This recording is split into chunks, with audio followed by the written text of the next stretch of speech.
Kasi resurrection follows crucifixion. Ano ba nauna? Resurrection o crucifixion? Siyempre, crucifixion muna, mamatay muna. At pagkatapos mamatay, pwedeng mabuhay. Okay? And it became clear to me that Jesus' death on the cross achieved two things. No?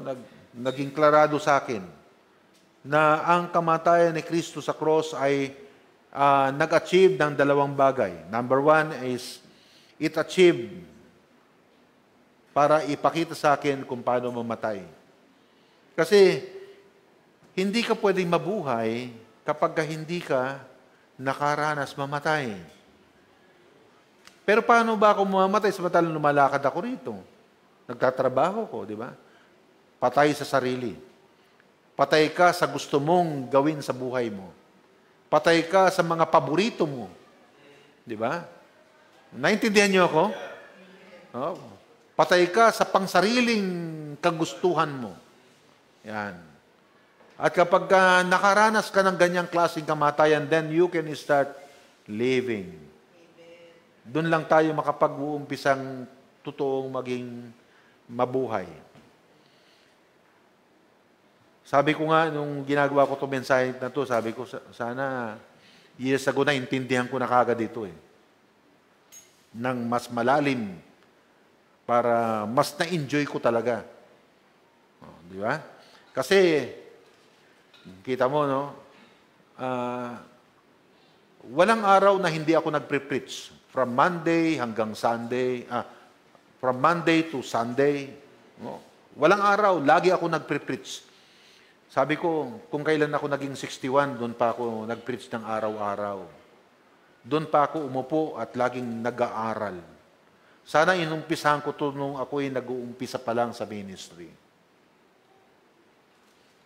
Naintindihan niyo ako, mga kapatid? No? Kasi nung bata pa ako, may isipan kong pumunta sa kung anong lugar, pupunta ako . No? Pero ngayon 61 na ako, naisip ko. At nagpapasalamat ako doon sa mga taong tinulungan akong maintindihan ang bagay na ito. Hindi naman ito nangyari sa akin ng ako lang .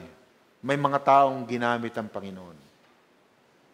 Kaya ngayon, araw-araw ako nagpre-preach. At siyempre, kapag araw-araw ako nagpre-preach, hindi ka po pwedeng nagbabasa ng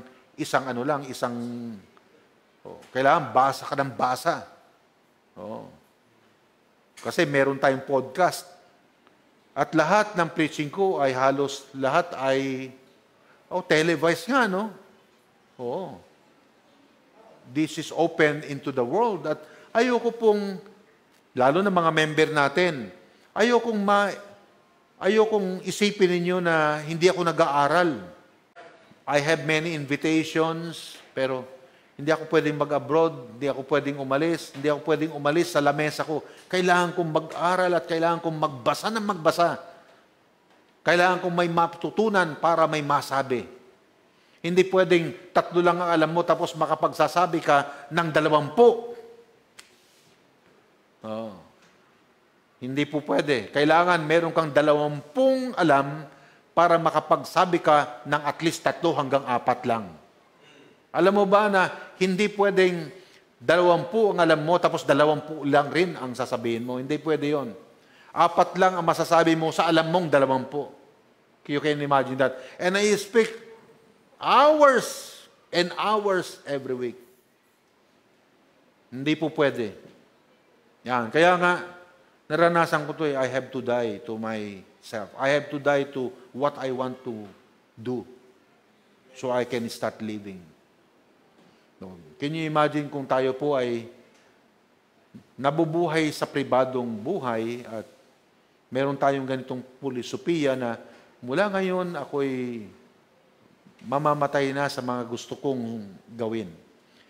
Alam mo, ang turo na to ay hindi pagpatay sa iyong enjoyment sa buhay, na hindi ka na mamamasyal, na hindi ka na magtutour. Hindi sinasabi. Hindi po yan ang gustong tukuyin ng mamatay sa sarili. Pero kailangan tayong mamatay sa sarili natin bago tayo mag-umpisang mabuhay. Tama, di ba? Kasi walang mabubuhay nang hindi mamamatay. Pero paano tayo mamamatay? Mga bata pa kayo, di ba? Ang ibig sabihin dyan ay mamatay sa sarili. Si Kristo ay namatay sa cross, then He resurrected. He lived again. So, di ba? At lahat ng na kay Kristo is designed for that. Not only when you get to heaven. No. Even you live in this world, you start dying, and you die now, so you can live wonderfully and beautifully. Yan, no?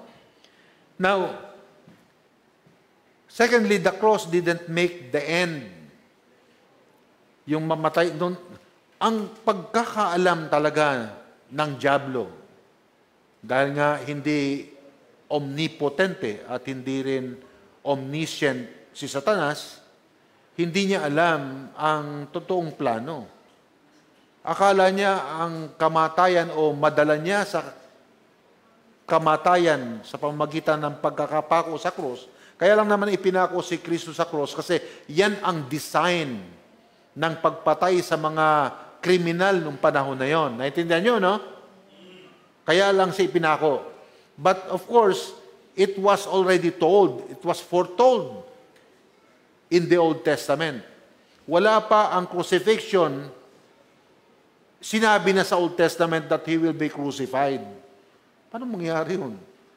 Kaya pagka nabasa mo ang Old Testament, ay, kakaiba talaga yung kamatayan ni Kristo, crucifixion.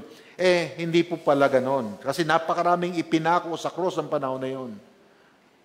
Pero, napasama si Jesus dyan sa mga pinako kasi yan ang design ng pagpatay ng Roman Empire sa mga kalaban o nagiging yung pinapatawan nila or nagkakasala sa estado. If you permit the word. Alam naman natin, hindi naman nagkasala si Kristo sa estado.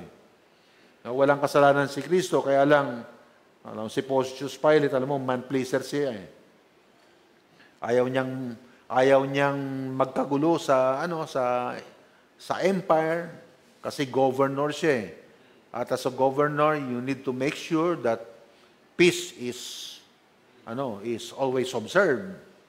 At commotion becomes severe hanggat nabubuhay si Kristo and He has to die.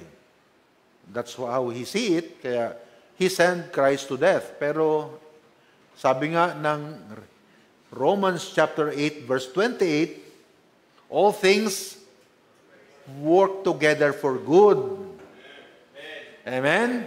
Kasi ang kamatayan ni Kristo ang nagbigay ng power sa buhay ng Kristiyano.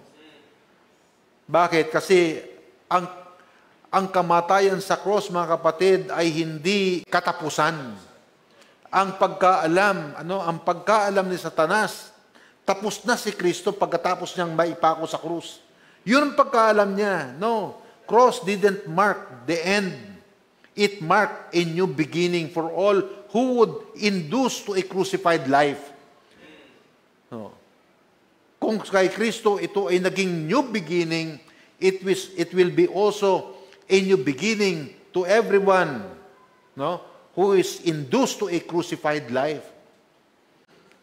So this is a new beginning for all who would be induced and introduced to a crucified life.